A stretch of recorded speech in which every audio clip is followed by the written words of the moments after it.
Well, let's talk about my colon.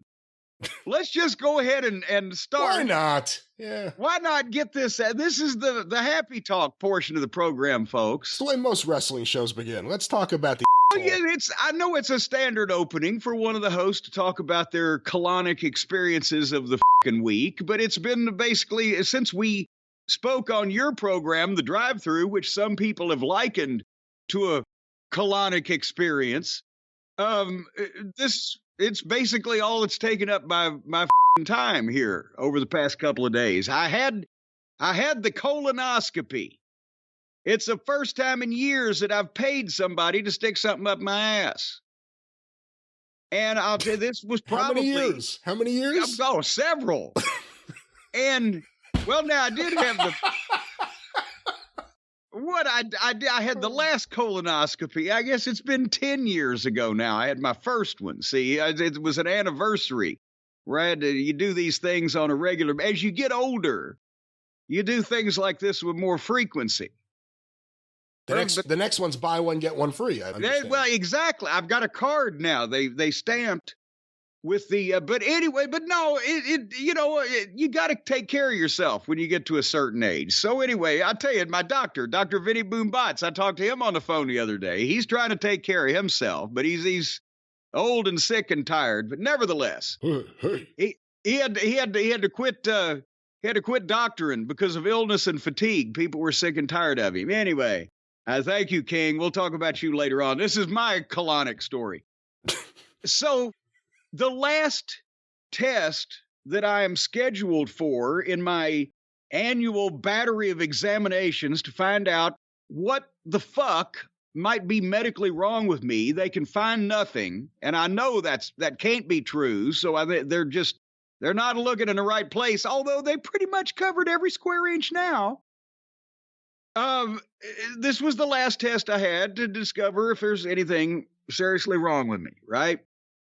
So, as if that's in question. Well, I'm talking about physically, health-wise. And we're not even talking about a mental evaluation, and I do have certain mechanical issues from my years of taking bumps, but I'm talking about gross type of shit you see on the fucking Discovery Channel. Shit that I don't want to be a part of.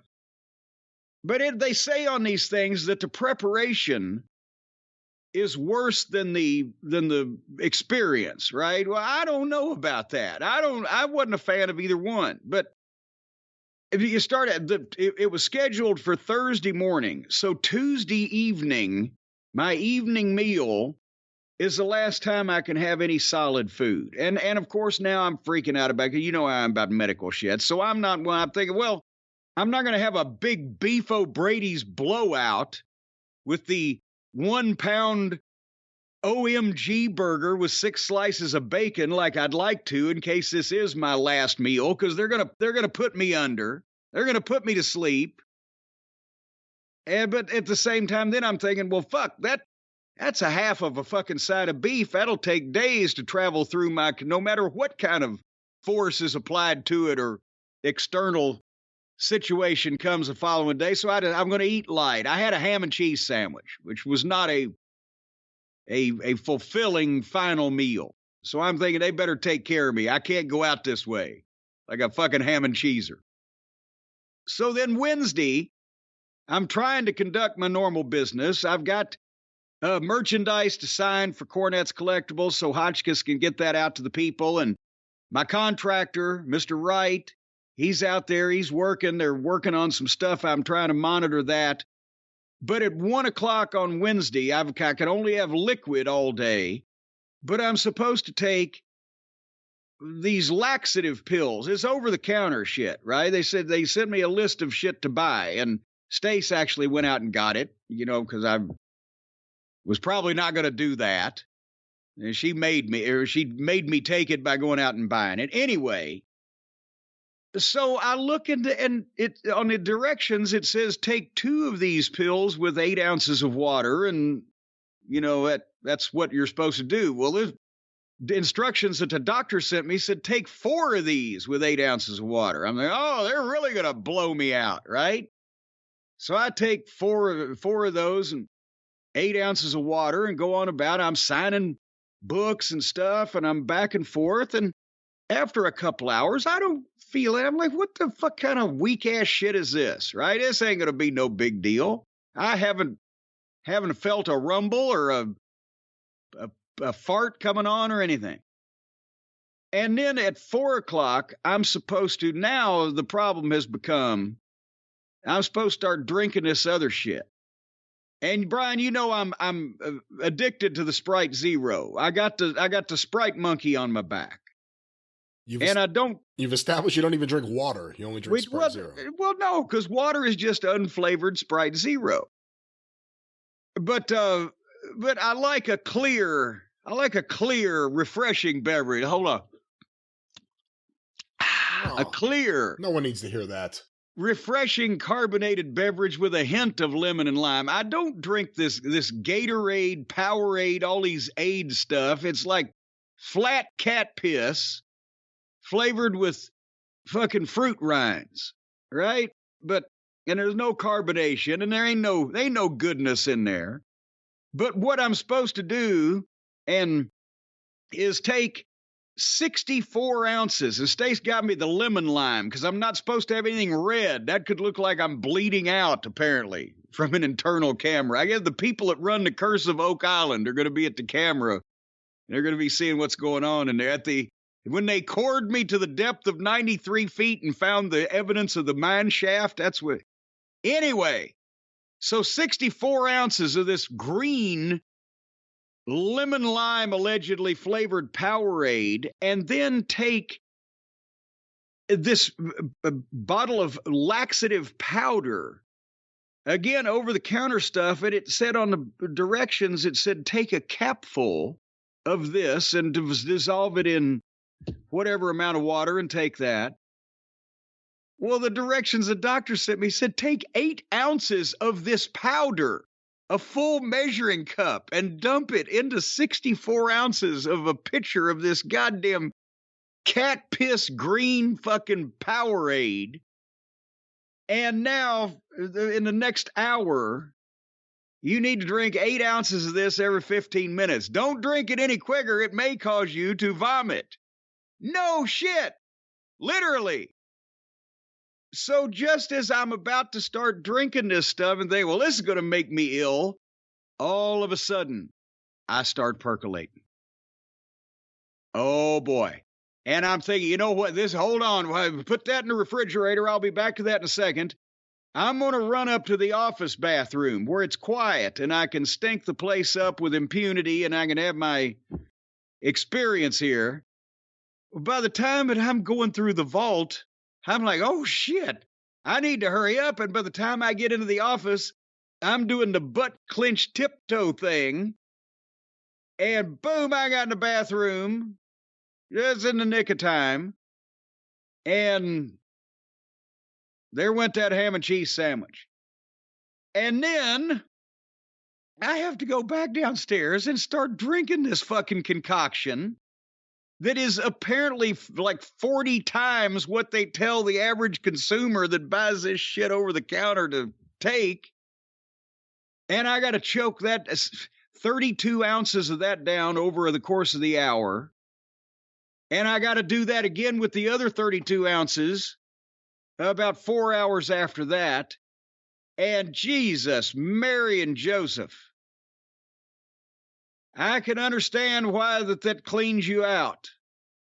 It was not I didn't get a restful evening and night of sleep.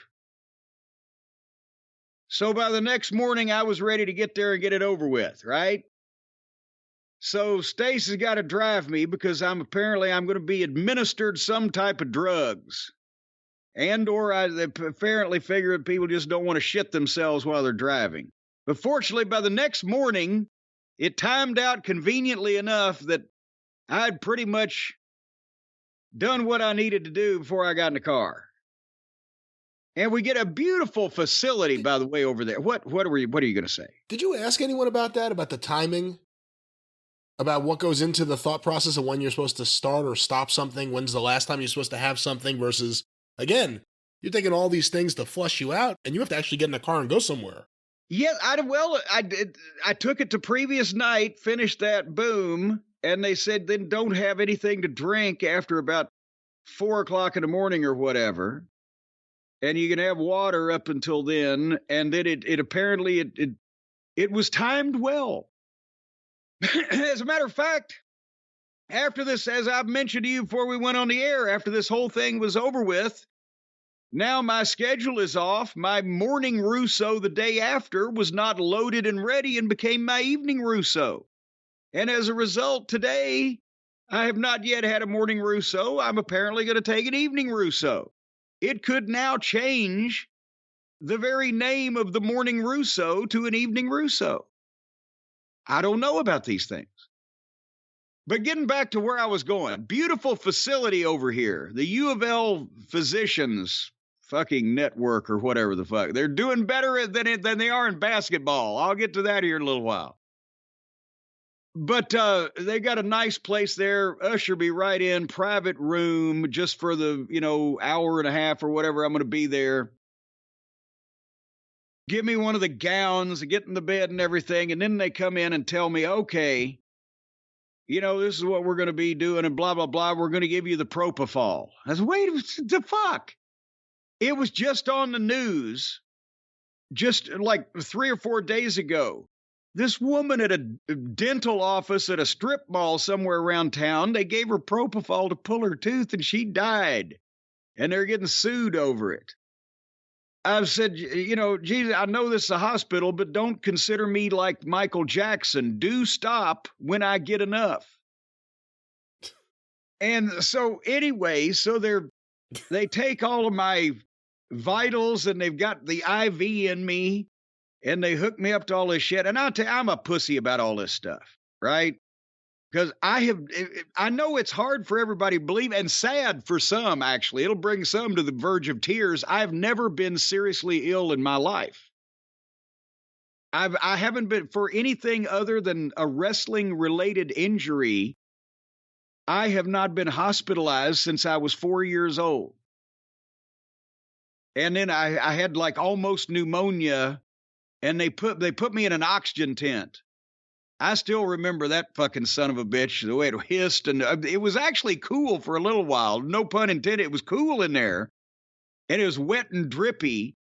But then after a while, I got antsy to get out of it. But nevertheless. Are you being serious? Were you in an oxygen? Yes. You never. Yeah, but you've made little jokes about it, but I always thought they were jokes. I didn't realize you were being serious. No, they did that back in the 60s. It wasn't an iron lung, but it was an oxygen tent. How long were you in there?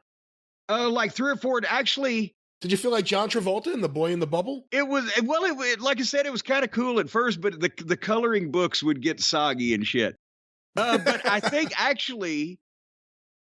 my mom and dad milked the doctor. I was there for either 3, 4, 5 days, somewhere in that range. I don't know. I was 4 years old. But I think they milked the doctor to keep me there a day or two extra because there was a big fucking snowstorm that hit concurrently with me being in there. And they didn't want to fucking, in those days, this was even before they finished the interstate out here. They didn't want to drive me home in the goddamn snowstorm. The town shut down. Anyway, nevertheless, I'm back over here at the other hospital about my ass. So they do all this shit to me. Then they wheel me in, and as Stace can sit there in the room, right? And she's got her phone and everything. And they say, it won't take too long.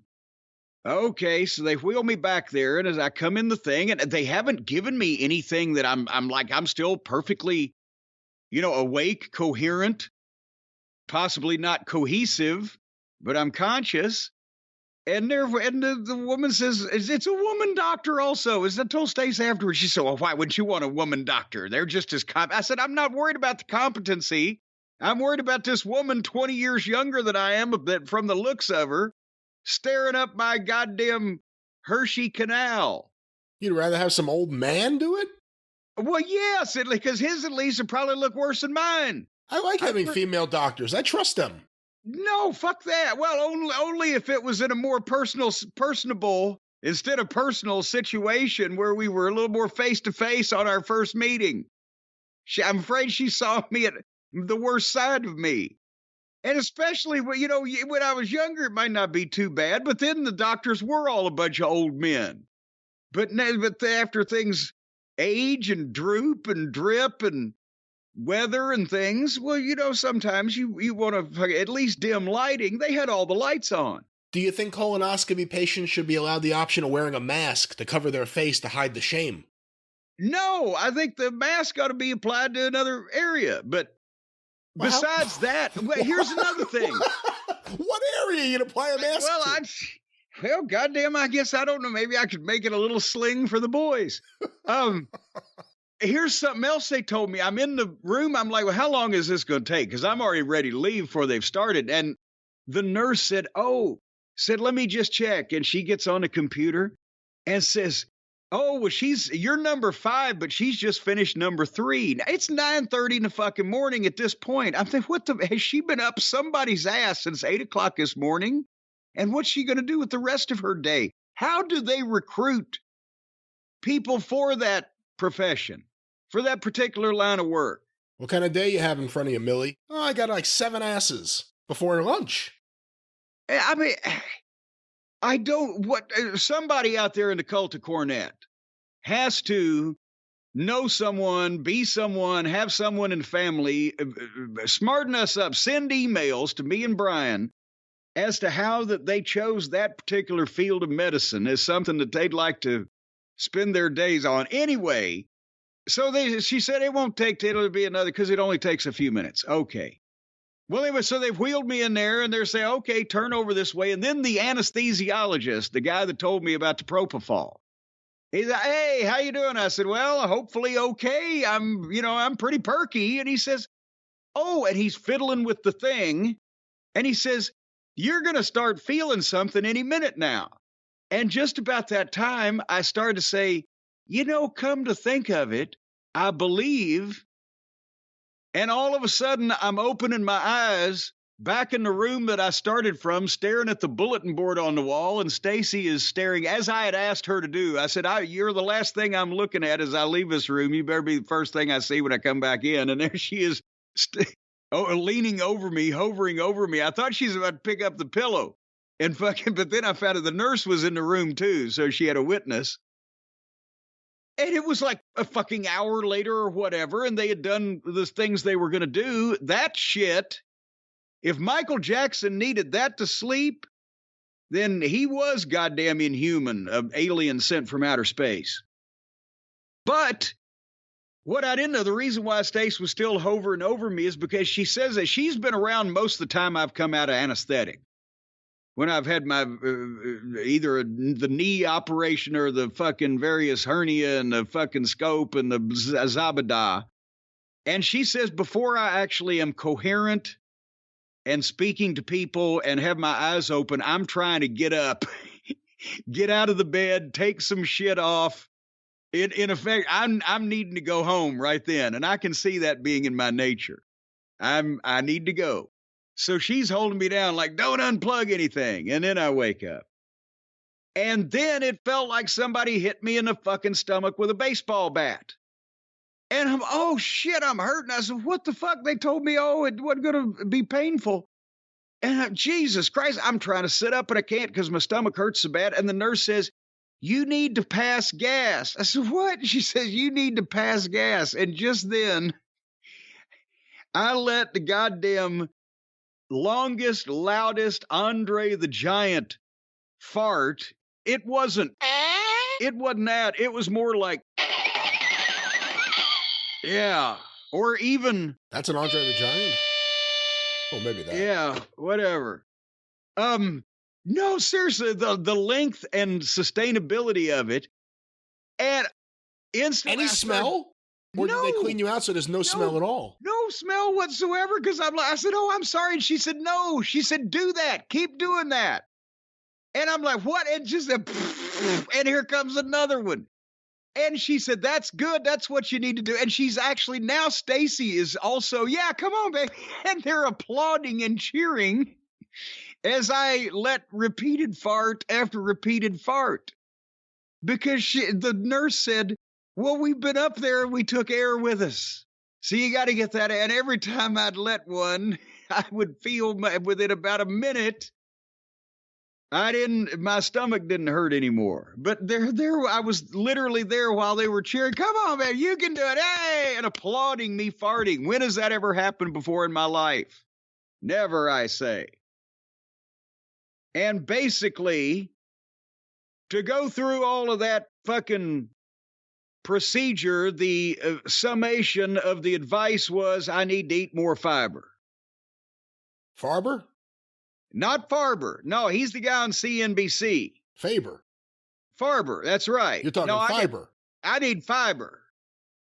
He's apparently on the Home and Garden channel. I don't know, but that's the advice now at this point is I need, and they gave me a list, and all of the list of all of the foods that have fiber are things that I never eat, and the list of foods to avoid if you need fiber are all the things I always eat.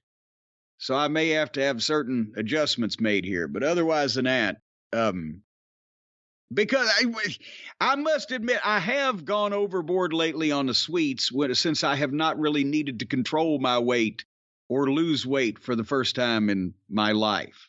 So I got to get more fiber in there. So this wasn't your first colonoscopy, you said? No, I had one after you're 50, supposedly you're supposed to be getting these things. I think maybe after 45, but so you didn't have these issues with the farting or anything the last time? Well, I don't remember it like that, to be honest. And I remember shitting a lot. And actually, because I was 10 years younger, I also remember not feeling like shit the rest of the day. But I felt like shit the rest of the day also this time. Yeah, Michael Jackson was still kind of fresh in the news. That must have been real scary for you back then. They didn't tell me they gave me propofol back then. Do you go to sleep on your back or on your side? What? When they put you out. Oh, I thought you meant just normally when I'm usually on my back because I'm watching television, but there was nothing on in the operating room. No, there's a roll over on your side. They were going to try to, well, I guess they could get under me now that I'm a normal sized person and turn me over, I guess, if they had wanted to, but they had me do the work for them. All right. I need more fiber or farber, either one. That's what I need is some farber up my ass. Are you going to change your diet? Well, yes, because I'm once again, whether it's a morning Russo or an evening Russo, I got some pissing to do. And so I need to be in the best shape possible. Are you going to start the day with fiber? Are you going to get like Cheerios or something or oatmeal? Cheerios. Well, now Cheerios, then I would be just eating a big bowl of sugar. If Cheerios? The Cheerios aren't they the ones that are magically delicious with the leprechauns or what the fuck or ever? No, I don't know. No, how do you not know this? Come on now. Cheerios, you're talking about Lucky Charms that are magically delicious. How do you confuse Lucky Charms with Cheerios? Because I don't eat cereal. Never eaten cereal in my life. You know what? Magic Spoon, it was all a lie.